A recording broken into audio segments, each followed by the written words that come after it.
make our way through our elimination rounds and get ourselves a champion here. And if it's Ross, things certainly do change for Season 3.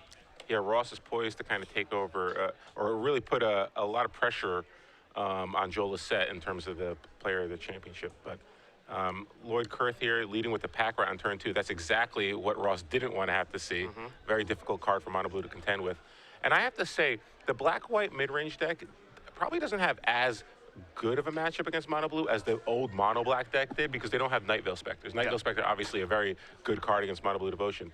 But again, Pack Rat, Desecration Demon, and the suite of removal spells they have can be very problematic for the blue deck. Yeah, we have seen this before, you know, a pack rat against Mono Blue. It's pretty simple. You know, Kurth has an Underworld Connection in his hand. He has things to do, but he's going to play his third land, think for a moment and say, your turn. I am on one plan. Yeah, and look at it. He got pack rat, and he's got like a removal spell in his hand, too, for backup later on. So that's where the game kind of gets silly, where pack rat alone can just kind of take over the game. Now, one thing I do know about Ross is he's always felt, hey, I can work my way through pack rats given the appropriate draw. You know, domestication, cyclonic rifts, rapid hybridizations, you know, timing, being able to get through the air, making creatures unblockable with Thassa, and certainly get the job done. His start's great. You know, 1-drop, 2-drop Thassa is 1 devotion away from getting the God of the Sea online. So, again, you know, if you're going to have a start where your opponent starts off with a pack rat, this has probably got to be it. Oh, yeah, this is definitely the start that Ross needed. And the thing, pack rat alone won't really do it sometimes, but pack rat in combination with a timely removal spell can usually be good enough. Here, Lloyd has the option to possibly attack for 6 right here, dropping Ross all the way down to 20, and then having 9 power on the board for next turn, potentially 12. So, next turn, if he draws a 5th land, he could actually cast a removal spell and activate Rat again. So it's going to be really tricky to see, one, does Ross have a good follow-up on his turn, and does Lloyd draw the 5th land?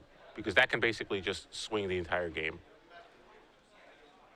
Lloyd's going to go reaching, going to serve in with these 2 pack rats. We'll see if he activates before damage or not. You see there's a Lifebane Zombie in his hand. There's a connection, so he just discarded 1 before. And he says, all right, just take 4. Merriam's going to go down to 16. He's going to deploy Desecration even past the turn back. The big question here, is it better to deploy the 6/6, which Merriam can kind of control, or are you better off just making more rats? Yeah, the problem with the Desecration Demon play is if Ross plays a Master Waves, I think it's really bad for him because it turns on Thassa, and he could just sacrifice one of the tokens to tap the demon and attack in for 8, which would put him on a basically 1-turn clock potentially. And then he has to kill Master of the Waves next turn. So if he doesn't draw a 5th land, it's going to be a little interesting here. So, and that's exactly what happens. Hey, yeah, you talked just about it right there. Now Thassa, the Tidebinder Mage, and the Judge's Familiar is going to come in. That's 5, 6, 7, 8. Kurth goes down 8. That's 2-turn clock. Now Kurth has to have the answer for the Master of Waves. We know he does have 1 in his hand. You can see the Bile Blight there. But that kind of restricts what he can do now. Exactly, yeah. He just doesn't, he kind of limits his options there a little bit. So Kurth draws a card. There's not a 5th land in there. So as you mentioned, if he had a 5th land, of course, one that does come into play untapped, he could Bile Blight, Master of Waves, make a pack rat, and get busy. But he's restricted on mana. He's actually drawn some cards, truth be told, that aren't great right now in the matchup. Again, Lifebane Zombie, Underworld Connections in his hand. He's a little bit stuck. And, you know, the big issue here, too, is that the Desecration Demon that's in play for Kurth can be controlled by Merriam to a certain degree.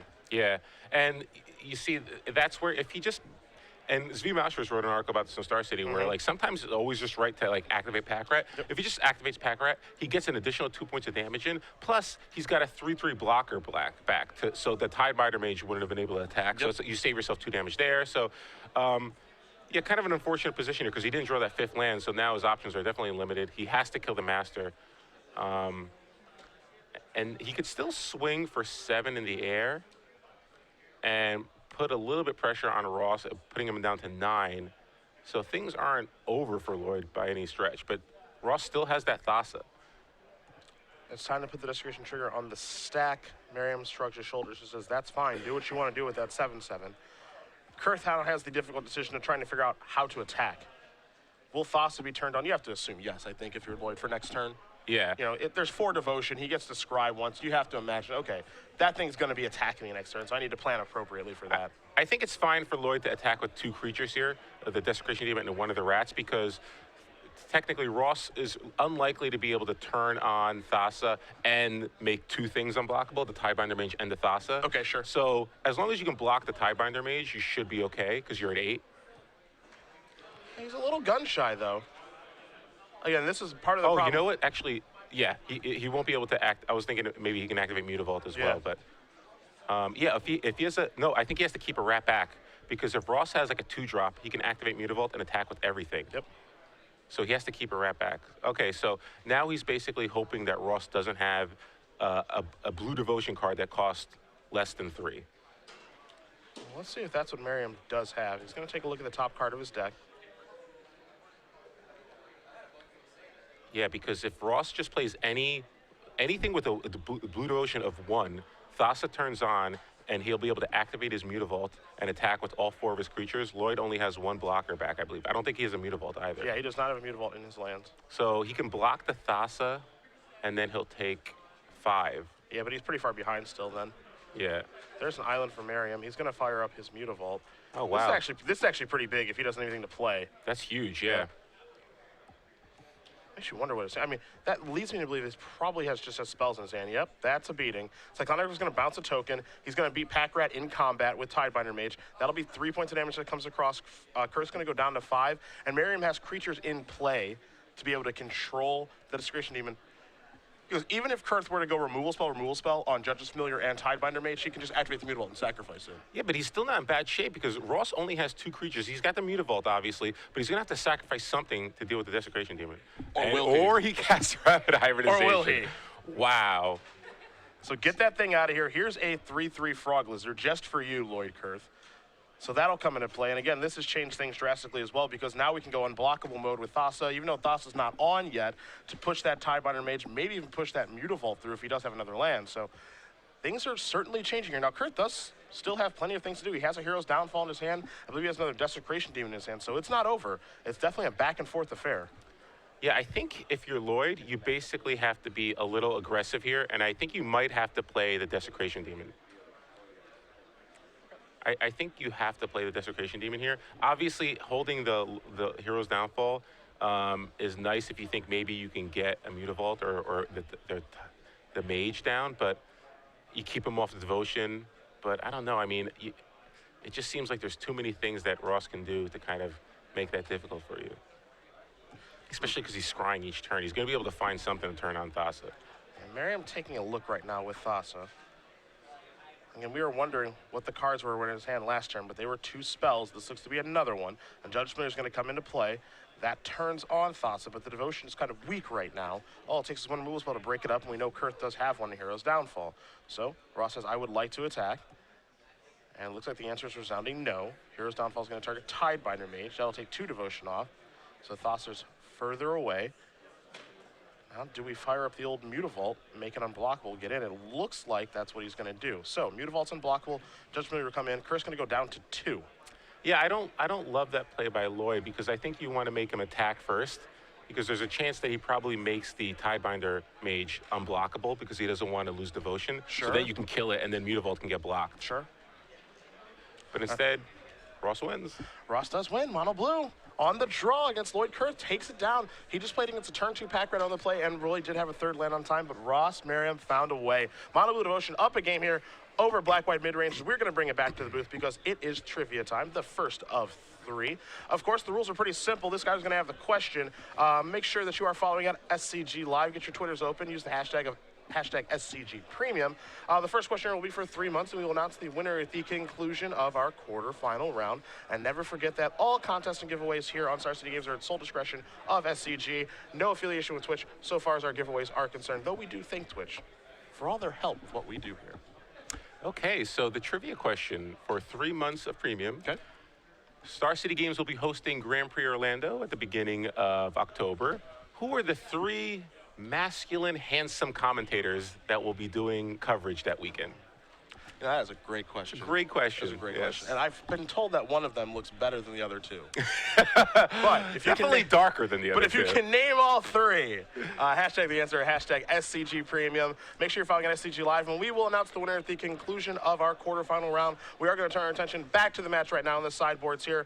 We're going to look at Lloyd Kurth first. You're going to see 2 Blood Baron of Vizkopa, 2 City Collector, an Underworld Connections, a Deicide, a Doomblade, 2 Freakus Cure, a Whip of Erebos, an Erebos God of the Dead, 2 Drown in Sorrow, and 2 copies of Duress. What do you like over there? Okay, so definitely all the removal packages coming in. Deicide to take out Thassa, Doomblade, Freakus Cures in order to kill Master Waves and other creatures. Those 4 are definitely coming in. Drown in Sorrow, I think, can also be pretty backbreaking. You generally want that more. Actually, on the play, it's still fine too. So the Drown and Sorrow is definitely coming in too. So we have basically 6 removal spells that are coming in. He does have copies of Duress.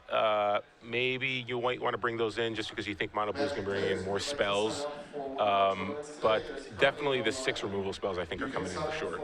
On the other side of things, we've got a Claustrophobia, 2 copies of Domestication, a Dispel, 2 Dissolve, 3 Gainsay, a Mizium Skin, 2 Negate, a Biden of Thassa, a Jace Memory Adept, and a Jace Architect of Thought. What do we like there? I love the Biden of Thassa. That's one of those cards that black-white mid-range has a very difficult time dealing with. Obviously, Deicide helps now, but Biden's always a card that Mono Blue wants against black-white, or even any black deck for that matter. I actually kind of like Jace Architect of Thought as well in this matchup, just because it gets you a little more card advantage, and it's another card that Lloyd probably has to deal with eventually. I do like cards like Mizium Skin's an interesting card because it kind of can protect. Sometimes it can randomly save your creatures from a Drown in Sorrow, but really Mizium Skins I think is just an efficient way to stop some of the targeted removal that Lloyd has. And as we've seen, Lloyd's deck can't really cast multiple spells in one turn, so if you can top a Timely Hero's Downfall or a Doomblade from killing your Master ways, that can swing the game dramatically in your favor. So I kind of like the Mizium Skin as well. Beyond that, though, I don't really see the Claustrophobia coming in, although since Demon can be so problematic for this deck at times, I could see that coming in just as another way, because he does have multiple rapid hybridizations. Maybe that's just another way to stop Demon. Domestication is probably not good enough, because you're not really taking a Night Veil Spectre. You're just taking basically maybe a Pack Rat or maybe a Lightbane Zombie, but it's probably really not good enough for that. So I kind of like the Mizium Skin. Dispel for the same reason, because it can stop a counter removal spell, along with the Biden Athasa and possibly a Jace Architect Thought. Both players shuffling up here and finishing up. We'll have game number 2 underway, as well as other results from matches when we do get them in. But we want to take a look at our Season 3 leaderboard right now. Again, Joe Lissette is the player that people are chasing. You see Ross Merriam, he's got 100 Open Series points. Of these players, he's the only one in the top 8. So he has a real opportunity here. If he wins this tournament, he's going to jump up to 120 points. You throw in 2 more for an IQ that he played in on Thursday. That puts him to 122. You look at the standings here, he catapults himself all the way up into 4th place. And then things get really interesting. Yeah, I know Bertoncini might have gotten some points yesterday too. I believe a top 64. Let's slot Alex in 132 points just for sake of example. So then you have basically Lissette, Bertoncini, and Merriam all basically within 15 or so points of each other. That's a really close race with only a few more events left to go before the Invitational. Now this is where kind of the race gets a little bit tight, and then it's time to decide. All right, Kansas City's next weekend. Do I want to go there? The following weekend, do I want to go to Dallas? These players are racing, and even though Gerard didn't have a great weekend, I believe maybe he managed to edge out a top 64. He's still in this thing too. Yeah. And we haven't seen Kent Ketter for a little while. He lives in the Ohio area. I thought he might come up with his buddy Eric Rill, but he's opted not to. But he has finished in 9th place in both Invitationals this year, so he is certainly capable of getting back in this race if he does choose to travel to some of the events in August as well. So don't want to count him out either. But for right now, the one player that matters the most, I think, in this top 8 is Ross Merriam, and his chance to actually make up a whole lot of ground here with a win. Yeah, and let's not forget that there's still a Legacy event and a Modern event today as well for them to get some more points. And, Gerard is here, Bertoncini's here, and Merriam, if he wins here, he's definitely entering the event later on. Absolutely. So, there's a potential here to see some major shifts in this leaderboard. We're going to be keeping track of that. We're also just going to keep track of our match here again. Ross Merriam did win game number 1 with Mono Blue Devotion over Lloyd Kurth. It was actually, to me, that game's pretty impressive that he's able to win that one. I know, talking with Ross, and he's been playing Mono Blue for a very long time, he's basically said Pack Rat is obviously quite good, but there are a lot of times where you can beat Pack Rat. Like, if their plan is just play Pack Rat on turn 2, activate, there are draws that Mono Blue can put together where you can beat that. And he had a really good draw that game of 1-drop, 2-drop, Thassa, Master of Ways. Yeah, he drew 2 of the most powerful spells in his deck. Yeah. Thassa, Master of Ways. Those are definitely the cards you need. And again, Pack Rat's powerful, but if you're a tempo deck, you can beat that draw. Yeah. And that's exactly what Ross proved. He kind of just curved out, did exactly what Mono Blue does, drew his powerful spells, and even had a timely removal spell in rapid hybridization that really was the difference between the game, winning and losing there. So kind of perfect start there for Ross. It was a good draw. Good draw. But again, it just goes to show you, if Lloyd leads with a Thoughtseize, he probably wins. Like, Thoughtseize plus Pack Rat. Yeah. You could tempo all you want. Thoughtseize plus Pack Rat's going to be hard to beat no matter what. Can't sell Thoughtseize short at all, that's for sure. Of course, when we do have updates of other matches, we will give them to you. Jeremy Bowman, Danny Jessup, that's a mono black mirror. That's the 4 versus 5. The winner of that match is going to play the winner of this match. And then on the other side of the bracket, Andrew, the Boz Boswell, playing green-white against Dylan Donegan, playing mono-blue. Boswell's worth matchup. We'll see if he can overcome that. Boswell is on the play there. And then Jonathan Morowski playing mono-black devotion against Stephen Reed, playing Naya Aggro, one of the more innovative decks in the top 8. And oddly enough, the Naya Aggro deck, no new cards, it looks like. No. Nothing too crazy. A deck that's existed before M15. Yeah, basically, no M15 cards, even in the sideboard. Yeah. So I think, not even Battlefield Forge. Straightforward as can be. Yep. Those beatdowns, that's the place to be, apparently. So it goes to show you don't need M15 to be successful. Not a lot of innovation in this top 8. Now I'm looking through deck list. Jeremy Bowman, who is our 5th seed, with mono black devotion. He has 2 copies of Urborg. There are some small innovations that take place, but typically in week 1 you don't see any giant innovations. Yeah, I think you have some people who are willing to take a risk and really try to go for it, and a lot of times people just want to lean back on old favorites, and that's what you kind of have here. You have the pillars of the format: mono black, mono blue. No real control decks though, which is surprising. I mean, I guess that's not too surprising because week 1 of any new format, you generally don't see control shine that much just because you never know what you're going to have to play against. So it's hard to play a reactive kind of control deck when you don't really know for sure what the metagame's going to be like, So I think that's kind of why at Pro Tour Theros last year, you didn't really see Esper do that well at the Pro Tour, simply because there was just a wide variety of decks and no one really knew what I needed to prepare against. So if you don't know what you have to beat, it's hard to build your control deck to kind of react accordingly. Yeah. No revelation decks here in the top 8, and as you mentioned at Pro Tour Theros, Guillaume Wafatafa did well with Esper. That's it. But he's one of the best control players, of all time. Yeah. Quick update for you guys: Andrew Boswell does win game number 1 over Dylan Donegan. The Boz. Somehow beating mono blue in game 1. I don't know how he does it. Maybe being on the play certainly matters. We see a Thoughtseize here. You talked about this. Had Kurth had this last game, maybe he's the winner of game number 1. He writes down all those islands along with a Dispel, a Tidebinder Mage, and actually make it 2 copies of Tidebinder Mage. And he will select one of them. Yeah, so if he's got the pack rat, this is definitely a much better pack rat draw for him.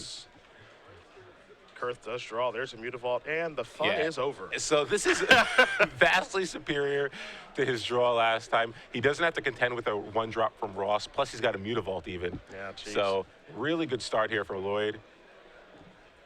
Turn 2, Mutavault, pack rat, go.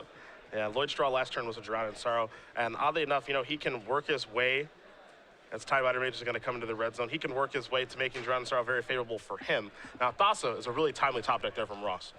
That'll help him get him back into the game, as Kurth is going to discard a card here. You see his hand. It's actually just lands and Drown in Sorrow, so we're all in. Yeah. We're going to play one way, but as we have seen over the past 6 months, that one way is pretty good. And he's going to discard Swamp here, so he's got a Temple. Oh, wow, he discards Temple. So that's a little surprising, because if he doesn't draw anything really useful, he could have just played the Temple and scryed and then pitched the card. He's likely just going to pitch, but now he can activate his Mutavault and get a little more damage in. Yeah, this gets really ugly for us now, because now he just attacks with both creatures. He discards a card. It looks like it's going to be Basic Swamp. Maybe it's Goblet Shrine. Who knows? He's going to go with Basic Swamp. Goblet Shrine provides his white source of mana. Activate Mutavault. Deal ya 8. The race is on. It doesn't seem to be in Merriam's favor right now. Yeah, Merriam's basically dead to the creatures on board unless he, so he's going to have to be in chump block duty pretty soon. Master of Waves would be a reasonable top that gives him some chump blockers, but again, he's not really putting that much pressure on Lloyd's life total. So yeah, he's playing defensively at that point, and then he's hoping that Lloyd just doesn't have a removal spell. I mean, that's really all that he can do, and we know that Kurth doesn't have one, but it's not a great situation here for Merriam, and this is the difference between, just playing a pack rat or Thoughtseize pack rat. You've got the information, you got to move accordingly, and Kurth is pretty far ahead this game. Yeah, and Lloyd now has 2 Mutavaults in play, so he can actually activate both and attack with his entire army. All his rats would be 5/5s, basically. Not a bad turn. So, yeah, it's going to be, Ross would basically need to block 2 of the rats in order to survive. Well, there's a domestication. He's going to take one of those rats, and he's going to come into the red zone here, not slowing down at all. He says, I need to get moving, as Thassa has been turned on via domestication. Kurth's going to go down to 9. He has taken some damage this game from that Thoughtseize, so the race is certainly on at this point. You do see Kurth's hand. It's just another land. Again, a Drown in Sorrow, a Case of Kolios, and a Goblet Shrine. Yeah, so still pretty good shape here for Lloyd. he's at 9, and he can still make his rats pretty huge. So I think he's still feeling pretty confident right here. You know, he's got to be careful. It's very possible, since he doesn't have any removal, that he could just simply lose to Ross just with a Thassa active, making creatures unblockable and killing him. Yeah, he's got to be a little wary of that, but I believe, so the rats currently are 3/3s. Oh yeah, so he might not even have to block. No, if he activates the second Mutavault, they become 4/4s, 4, 8, 9, 10, 11, 12. If he attacks with both Mutavaults. Yeah, if he fires up both Mutavaults and then attacks with everything, we're looking at an attack for exactly 12. I don't know if that's the play he's going to... I guess, he'd have to fire both Mutavaults to make it a lethal attack this turn. Or he can, if he has a land in his hand, he can activate Pack Rat, attack with the Mutavault, and then activate the other Mutavault, so he can get a blocker if he wants. There's an activation, maybe. Lloyd second-guessing himself a little bit right now. Yeah, because I think the land in his hand is Godless Shrine. It is. So that's a little risky, because that'll drop you down to 7, and Ross has potentially 7 power. And here comes everybody. So this is an attack here for 3, 6, 7, 8 as it stands. And Lloyd's actually already played his land for the turn. He's already played his land for the turn since he's on the play. Oh, yes. So he played Caves of Kolios for the turn. Yeah, so this is basically, so this is going to be interesting. Ross technically doesn't have to block, does he? 3, 8, 9, 10 if he activates the rat? Doesn't have to block. But he may be interested in doing so. Because if he blocks, then he loses Thassa. Thassa gets turned devotion. off, yeah. Looks like he does have some interest in blocking. Kurth's going to discard. Going to make everybody a little bit bigger. So this will be an attack here for 4, 5, 6 points of damage is going to come through. Merriam's going to go down to 6. It's time for him to untap and see if Thassa can help him find something. Take a look at that top card. Yeah, Master Wave's probably not good enough right here. Another domestication would be great. Yeah, Master puts you on chump blocking. I mean, it does give you plenty of time to chump block. That's not so bad. Yeah, the problem is, though, he wouldn't be able to attack with the Tidebinder Mage, and he's not turning on Thassa. So a Master is basically just a chump blocker. You're not even able to attack, really. I like this attack. Yeah. I don't think Lloyd wants to block here. I can't imagine he does. So there could be Cyclonic Rift, Hybridization, another Domestication. The big thing here is like that attack from Ross is like basically a free roll. That's why I love that attack, because I don't think there's a world in which Lloyd blocks. Like, you got to sniff him out in a big way. You know, you have to be very confident that you're right about that, because if there's a rapid on a rat, or if there's a Cyclonic Rift on another rat, that's horrible for you. Yeah. And what ended up happening is Ross just plays 2 creatures post-combat, Frostburn Weird and a Judge's Familiar. That turns on Thassa, and his last card is just a Dispel. Yep. So Lloyd knows all the contents. He knows that Ross got him for 2. Yep. He knows that, but he does have that Drown in Sorrow still, so he can actually deal with a lot of the creatures he can deal with the Judge's Familiar and the Tidebinder Mage, and that'll turn off Thassa's Devotion, and leaving Ross with just an 0-2 Weird. And it looks like Lloyd may be casting that Drown Sorrow, and he is. Now, he's not going to lose any of his rats. They're 3/3, so they're going to become 1/1s. Merriam's going to lose quite a few things on his board. Yes, Judge's Familiar can make it cost 1 more, and we may see Merriam do that. But Drown in Sorrow is going to kill Tidebinder Mage. It's going to kill Judge's Familiar. It's going to turn off Thassa, and the Frostburn, as you mentioned, is going to be an 0-2. So Merriam will target that. He will make Kurth pay the 1 more mana. There goes the Tidebinder Mage. It's time for Kurth to scry. That Swamp is going to go to the bottom of the deck very quickly. But that Drown in Sorrow, we were wondering if that was going to play a role, and it certainly did. Yeah, and now Lloyd can play a land. He could activate both his Mutavaults and make the rats even bigger. Yep. So let's see here. The rats could potentially be 5 or 8. Yeah, so that's enough. Even with the -2, yeah, so. So he comes through, and it looks like it is for enough damage. Maybe Merriam just announced no blocks at that point. But either way, Lloyd Kurth is going to win at game number 2 here against Ross Merriam. Black-white mid-range with a helpful Drown in Sorrow will defeat Ross Merriam playing mono-blue Devotion. So we're even up here as we head to game number 3. So that was a much better Pack Rat draw for Lloyd. He was able to go turn 1 Thoughtseize, turn 2 Pack Rat, and a Mutavault. But Ross was still almost able to kind of pull that one out. It was more closer than I think we thought. Mostly because of Thassa. Thassa certainly is always going to help you kind of get back into games. Thassa on one side, 2, Kurth not really drawing anything of consequence on the other. He drew all lands on Drown in Sorrow that game. Yeah, he didn't really get the removal spells. Like we said in the first game, Pack Rat plus a timely removal spell. Like if he draws like a Bile Blight or something there, suddenly the game's a lot easier for him. He doesn't have to worry nearly as much. Yeah, I think that game's a laugher then. Yeah, when you go, turn 2 Pack Rat, turn 3 land, turn 4 land, turn 5, activate removal spell. That's when it's really almost impossible for you to win, or lose rather. But Lloyd was able to pull that one out, and now we're in game 3. Ross has to be feeling okay, though, because it's not like he got blown out in game 2, despite having to face turn 1 Thoughtseize, turn 2 Pack Rat. And now he's going to be on the play, which is, if he can get that curve, if he can get that tempo curve draw that he got in game 1, he's going to be in pretty good shape to kind of close out this match. 1 drop, 2 drop, 3 drop. Lloyd is going to be on the back foot pretty much from the beginning of the match. So, beginning of the game rather. So Ross can definitely win this one. He's got to be feeling. I think he's got to be feeling okay about his chances now. I would say splitting games where your opponent starts with a Pack Rat and on the play. You split the games where Lloyd has just gone turn 2 Pack Rat, puts you to the test right away. Now you're on the play. You're able to beat a Pack Rat on the draw. I wouldn't say pretty easily, but I feel like given the appropriate draw, you don't really care too much about Pack Rat on the draw. And there's no guarantee that Lloyd will even have Pack Rat on the draw. So I think if you're Ross and you were able to break serve and you're on the play game 3 in this matchup, you got to be happy. Yeah, especially if you can curve. Yeah. Like if you can go 1 drop, 2 drop, that's a real 1 drop, 2 drop, 3 drop. It's really, really good for you. So I think that Ross is feeling pretty good. Plus, he got to see a little bit of what Lloyd was sideboarding. He obviously saw the Drown in Sorrows, so gets a little more information.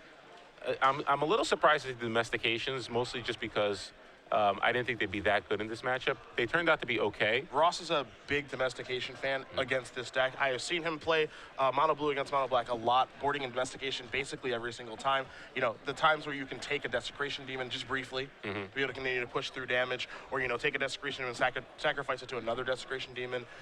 Taking a Pack Rat, he knows his opponent has Lifebane Zombie, so you can take that from them. A lot of targets, able to turn on Devotion as well. I know that he's a big fan of that card in this matchup.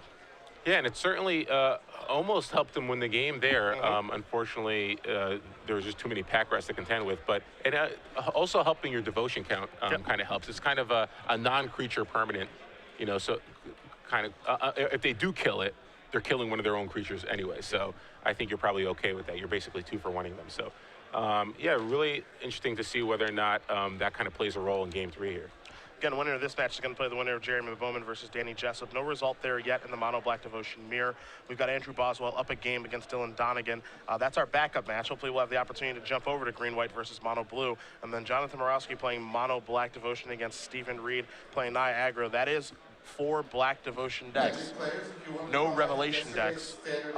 You could say 1 red deck if you want to classify Naya Aggro as that. And then some Mono Blue, which seems to be the case every time we come around these parts. One thing also to note, no, monsters decks, no Jund monsters floating around. So we did see some on camera yesterday. Yeah, but we didn't seem like anyone was able to break through top 8. They all got off to really nice starts too. 5-0, 6-0, but not able to ever crack through. Eric Smith seems like he may have been the closest one to having a really, really good finish with Jund monsters.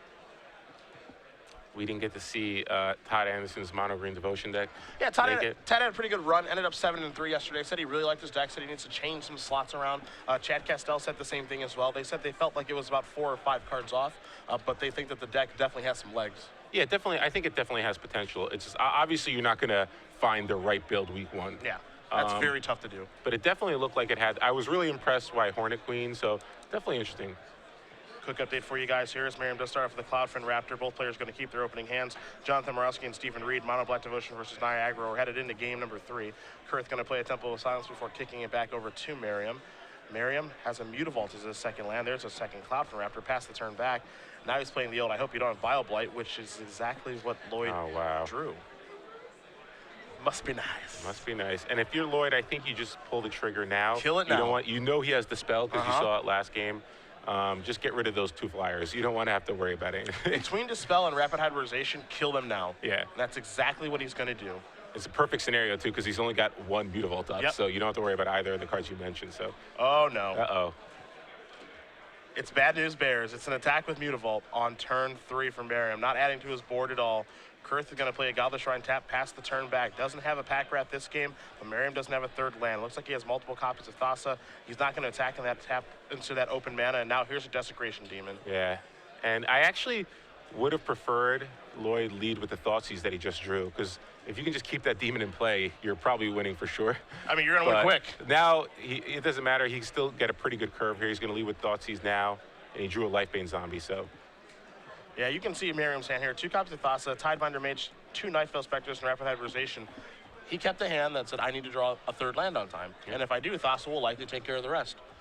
I think I take that Hybridization. Given that he's got only 1 blue source in play, you don't have to worry about the Nightveil Specters right away. Thassa, I don't think is that, you don't have to worry about Thassa as much, but it looks like he's going to take the time. I can see a reason to take Tidebinder because it's going to lock down the Frog Lizard. But I mean, he does have a removal spell. He has a removal spell, yeah, that was the main thing. But either way, Ross really doesn't have that much to work with. Even if he does top deck an island, still not in the best shape. And there is the land. You can see a little bit of frustration here, too. He knows he's in some trouble. He's underneath the gun, and he found the 3rd land on time. I think he's probably a favorite to win the game. Oh, yeah, that hand is fine. I mean, if he draws an island, he's able to go Cloudfin Raptor, Tidebinder Mage. Yeah. Instead, he was forced to commit 2 Cloudfin Raptors, which got Bioblighted, so pretty unfortunate draws here for Ross. And there's a Banishing Light to take care of the first Thassa. Here's a backup Thassa burst. Kurth gets to keep attacking, picks up a Doomblade. You have to imagine he's got a bunch of removal in his hand. Here's an attack for 6. Merriam's going to go down to 5. And now a Desecration Demon. And yeah, now he's just too far behind. Merriam's going to scry. He'll take a look at the top card, but... Yeah, Lloyd has 3 creatures in play, along with the Mutavault and a handful of removal spells. Yeah. He's going to play an island. He's going to concede the game. Lloyd Kurth is going to win this match over Ross Merriam. 2-1. Black-White mid-range does down Mono Blue Devotion. For Merriam, it's a disappointing way to go, obviously. Number 8 on our Season 3 leaderboard. You have to imagine when he keeps that hand, he's got to be thrilled about his positioning. I mean, you have so many cards that are good in this matchup. Nightveil Specter, Thassa, both 2 copies of each, so you have protection against Thoughtseize. I mean, you have the 1-drops, you have the 2-drop. You got to feel good. Unfortunately, that Mutavault. You know? I mean, that Mutavault and not having that 3rd land. Not having, yeah, I think it's definitely a reasonable keep. You got to like your chances, particularly because you have 2 copies of Thassa.